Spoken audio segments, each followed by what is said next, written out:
So this is a story of a girl we worked with at Papa John's named Rain Taylor Turpin. I think I used to call her Turnip.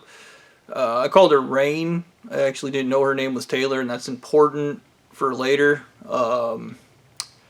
So I'm fucking around with Amanda one night, messaging on Facebook, and I'm messaging Amanda on Facebook. I jokingly say I work with this girl that has a mustache, and she's an alcoholic. I enjoy her. She has a complimentary, like, kind of sense of humor to mine. We have a dark sense of humor, and we kind of nut up about it. What comes to mind is she would randomly say at work I called her a bitch, and it'd be like I didn't call her a bitch. And he did. He called me a bitch, as I didn't call you a bitch. And then I was like, you know what? I'm gonna call you a bitch. And then she's like, he called me a bitch. Did you guys hear it? And I was like, I didn't. I was like, I said I'm going to. I haven't yet. And then I waited and waited. And then I was like, hey, bitch. And then fucking we just back and forth just said bitch. It was just genuinely pleasant person. I mean, she had problems. She was an alcoholic and stuff. I didn't love Rain, but I appreciated her existence. That's something Stu can't do because everything's done in extremes with him. It's always fucking like, I want to put my penis in it, or I don't want to put my penis in it. There is no, this person's an acceptable being. Okay. It's either or. It's called black and white thinking. I know because I suffer from black and white thinking. I just don't apply it to people because imperfections make people perfect. So, anyways, I say this shit to Amanda on Facebook, and Stu reads it, and he's like, oh no, he's trying to get laid again. He's about to have a meaningful relationship that I can't have because I'm miserable at the Church of the Anal Eating Mummy. Summon the forces! And I assume the anal eating mummy people are like, he's trying to get a girlfriend! And they're like, and they grab their guns and they're like, oh, I can't masturbate, so I'm aggressive and I need to focus it on murdering Bobby's girlfriend! And they're like running out of the door, and you know, like the women and stuff, and they're like, I got my aluminum phosphide and adrenochrome, which is how they simulate heart attacks. They poison your shit when you go to restaurants because they're good people. I'm running out the door with it. I'm gonna murder this bitch. She needs to know better than to like Bobby. And then, like, you know, you got the other guy that's like running out. And he's like, I got the tub of heavy metals. I got my heavy metal brain. My brain's is leaking. I'm gonna get out there and stop him. And, you know, they're running out of the church because Stu has to stop me because that's how good people apparently operate. That's, yeah. Well, anyways, Stu and Carrot, mobilize, and Rain starts acting weird. She comes to work one day, starts screaming at me, and I just assume it's alcoholic withdrawal. And then she tells me, Stu, amoral, isn't your friend. And then Carrot comes to racetrack, and he's like, it's a shame we'll have to kill Taylor. And I'm like, who the fuck is Taylor? And how Stu, as this guy, at some point, poisoned either my coffee at racetrack or whatever. And he poisons me to make me dumber because last time he couldn't beat me because I was incredibly stupid. So he decided that if I was even dumber, it might actually work. And he poisons me with a lead, which causes memory problems. So I have these memory problems. And then Stu and Carrot get around to terrorizing Rain, so she begins to hang out at Papa John's with me and Dalton, saying she's scared to go home. And she starts telling me people are like following her, and I had no clue at the time because my brain was fucking destroyed. I didn't remember that Stu was gonna stop any woman that comes into my life and murder them, and the church is gonna make sure of that. Because, once again, they're good people. So, fucking, this ridiculousness gets, like, way out of hand. At some point, like, Stu pulls me over, and he's like, there's a guy going around town with black hair murdering women, and just, okay. And he's like, are you whenever Stu pulls me over, he always has his gun in my face. It's always like this. Like, it's good. It's just okay, and I just got so accustomed to him pulling me over. Like, one of the times he pulled me over, he threw a gun in the back of my car, and he was like, grab that, and I was like, nope. And he's, grab it and hand it to me. Nope. And he's, why won't you grab it and hand me the gun? And I was like, because as soon as you have my permission to reach into the back of my car, officer, and take your firearm out.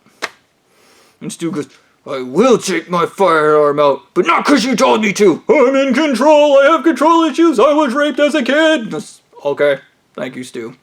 And he's like, oh, and he opens up the door and he takes his gun out, and then he's like, next time you'll do what I tell you because I have no control over my life, so I want control over yours. And just, okay, Stu, thank you for telling me that. Good job, man. I'm shorthanding this because there's a lot. So Stu calls and he's like, ring, ring, ring. Hello? We finally did it. We killed Taylor. And I'm like, Taylor who? Taylor Swift?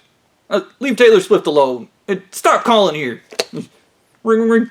Don't hang up on me. I'm terrorizing you. And you imagining that in your head? I'm not imagining. You're scared. Okay. I'm terrified. You are terrified. No. Alright. I'm being terrified right now. I'm going to give you 5 minutes of me just being terrified. Alright. We're good. Leave Taylor Swift alone.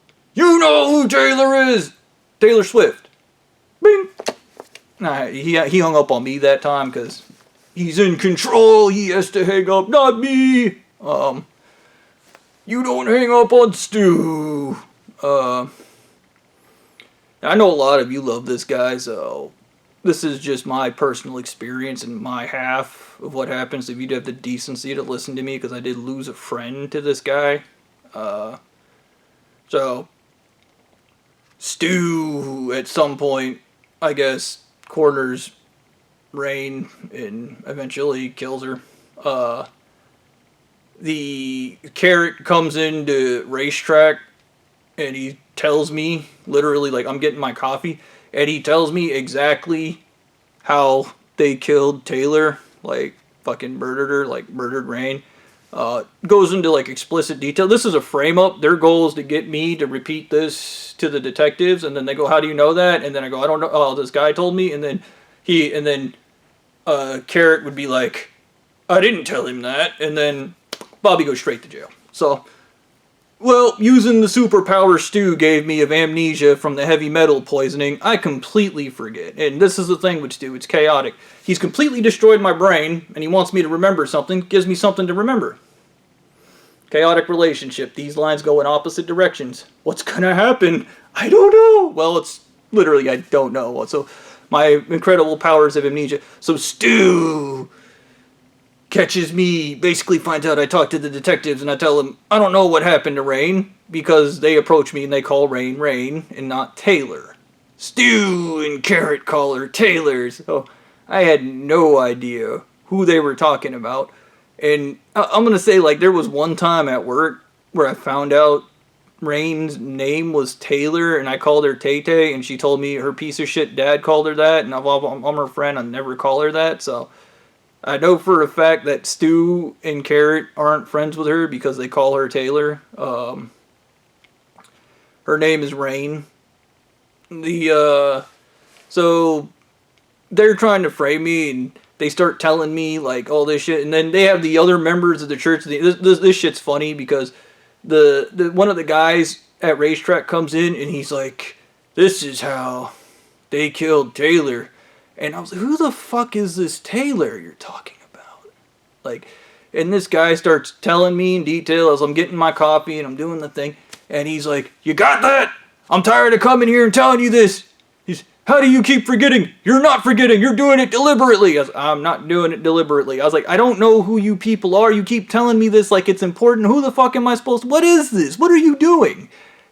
My church leader told me, oh my God, it's one of you people. And he told me you did it, you murdered her, and we have to tell you how you murdered her so that you can turn yourself in. And I was like, that makes no sense at all. It makes perfect sense. My church leader can do no wrong, including murder. And I was, okay. I'm leaving. And I walked out of there. So that guy, the detective dudes talked to me, and they're like, well, we have all this evidence. We got your DNA at the crime scene, but the DNA doesn't make any sense because it's old and apparently it had been frozen or some shit. And they're like, we have all this, like, you know, stuff. And, you know, do you know where Rain lives? No, I've never been to her apartment. Fun fact, I've never been to Rain's apartment. And they're like, well, do you know any of this stuff? No. And then I was like, well, this guy was just telling me to remember stuff, but I got brain fog, and I can't remember. I had brain fog because they poisoned me with heavy metals. I can't remember anything. And then these detective bros are like,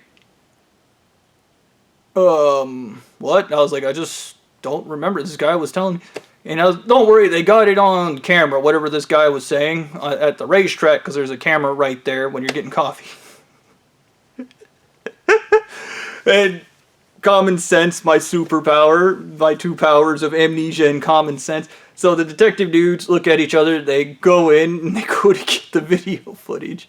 And they get that video footage. So the next day, the same guy comes over, and he's like, I'll tell you again how you did it. And I was like, yes, because you have to tell the guy that murdered somebody how they did it. That makes perfect fucking sense. Yeah, yeah, good job, genius. Well, this idiot's telling me, and then Carrot comes in, and he's like, oh, we got him this time, because I'm going to tell him again. So there's two people trying to coach me on what I did or didn't do about Rain's death. And they're trying to explain it to me. And then I was like, okay. And then Carrot's like, and there's no evidence, there's no way for you to stop us. I was like, there's a camera. And I point to the camera, and Carrot goes, camera! What? Camera! No, I can't go to jail! And he goes running in, and he starts like grabbing the VCR and telling him they can't record. You can't record police officers! It's illegal! You can't do that! Nope! And he's like grabbing the picture's like VHS. I don't know what's back there in their camera thing, and he's back there like smashing it and shit. And then the detective dudes come in, and they're like, oh, what's going on? I was like, well, they sent this guy over to tell me how this woman named Taylor was killed, and I don't remember, but Officer Carrot guy, the officer, I didn't remember Carrot's name. I was really far gone with the heavy metals. I didn't remember Carrot's name at the time. I didn't even recognize his face, and that's funny because that comes up later. You know, he ran in there to destroy all the video evidence to cover up the murder, or them telling me about what happened. And the detective was like, what? So they go in and they inspect and see that he's completely destroyed the surveillance equipment. And then he's like, legal defense, you can't record an officer. No, you can't. And they're like, okay. And then they tell me like, oh, well, there's no evidence for that. So then that guy that was trying to explain it to me, he's a total douchebag. And he's like, you'll never catch me. You know, I was like, I got you on the first video.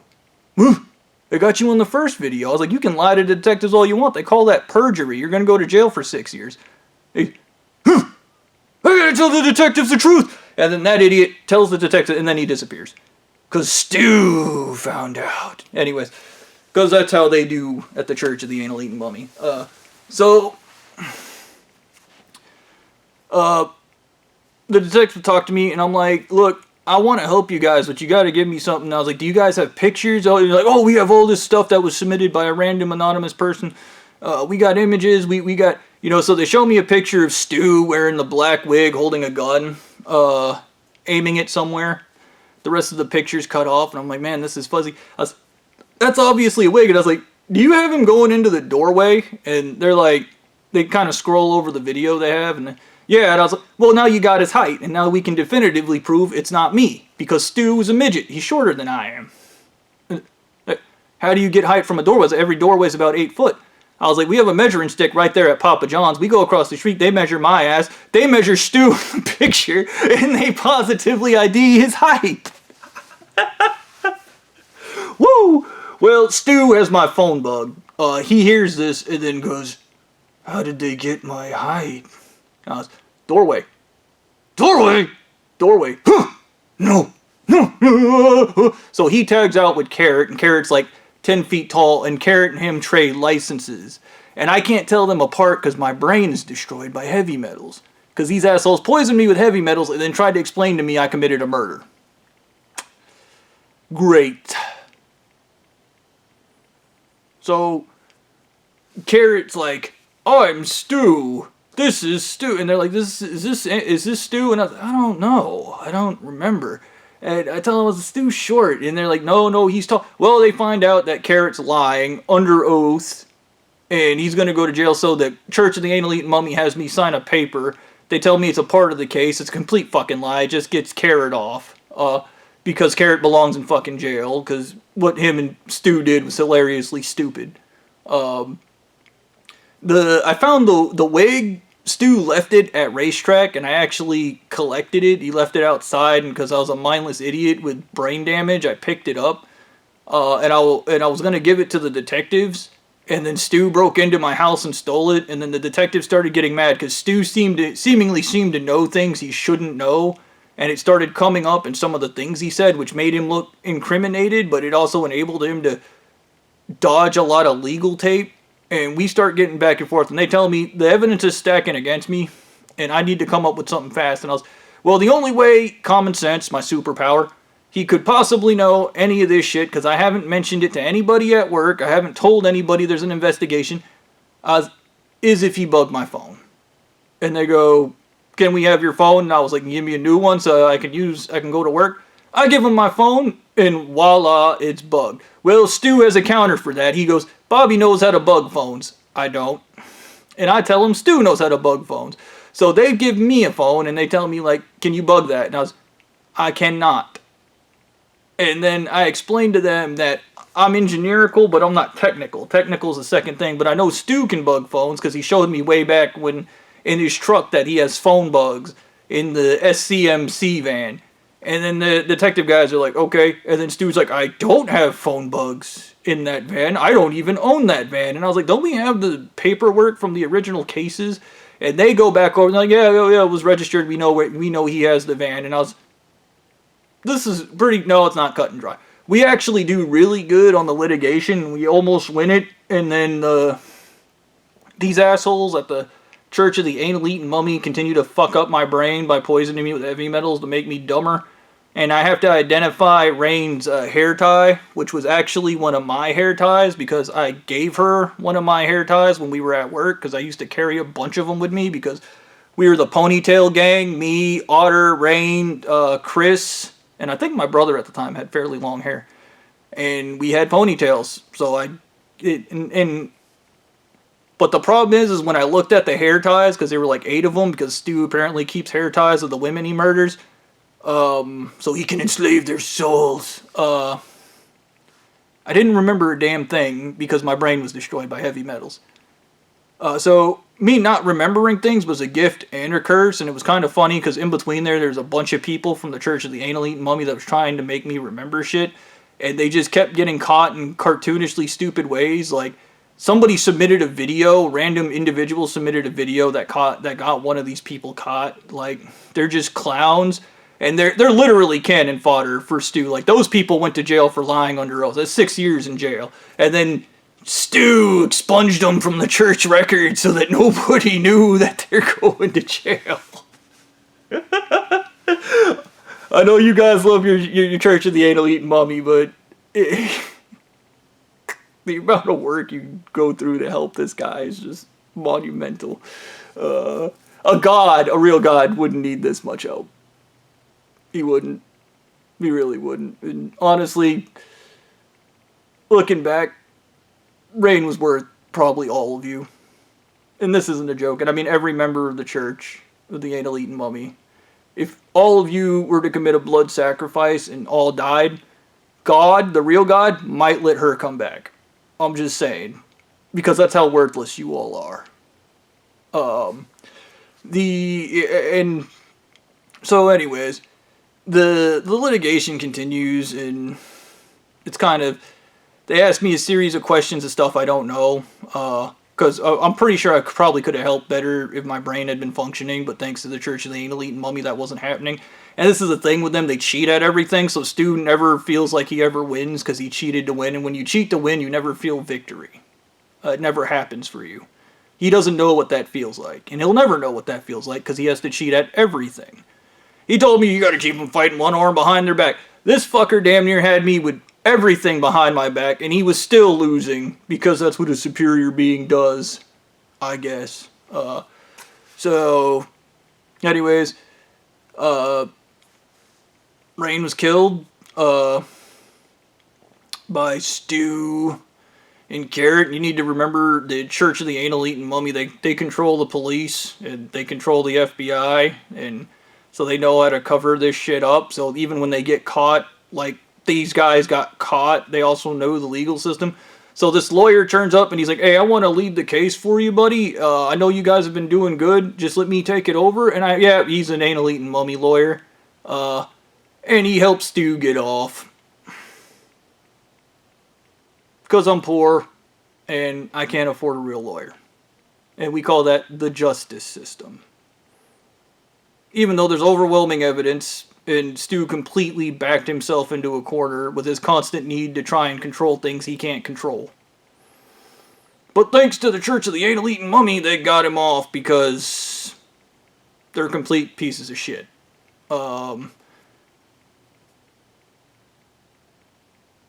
Rain had a mustache. She had a lot of problems. I mean, I was never interested in her. Like, if anything, she probably would have been my drinking buddy. We probably would have just got wasted and hung out. She wasn't into my fetish. She wasn't into anything else about me. And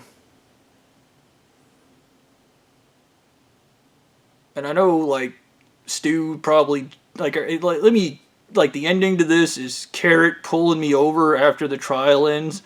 He's all covered in sweat, and he's like, we intercepted the phone call from Rain's phone that night. She was texting you begging for help, and she was calling friends and begging for help, and we kept intercepting them with the SCMC.